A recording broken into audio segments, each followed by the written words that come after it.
Let me just say, wala talagang binabayaran kahit isang kusing. So we've never had that difficulty nor challenge here at the OFW Hospital since day one. Sige, Doc. Okay.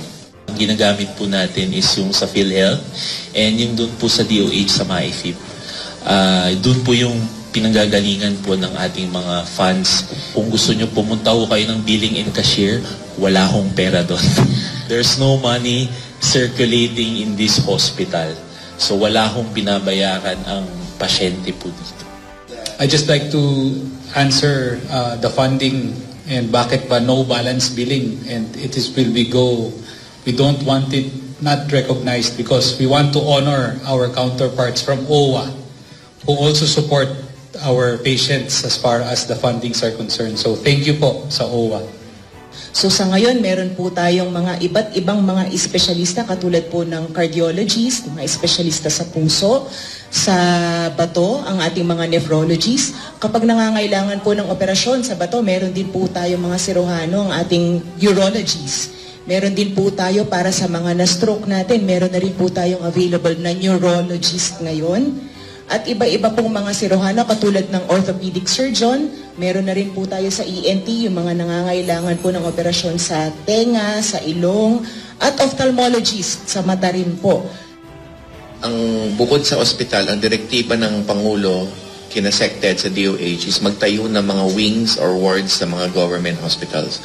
So nagsagawa ang DOH ng ganun, and so yan ay gumagana na. So mga hospital, OFW wings in various government hospitals all across the country. Narito ang mga kwalipikadong magpagabot ng libre sa OFW Hospital.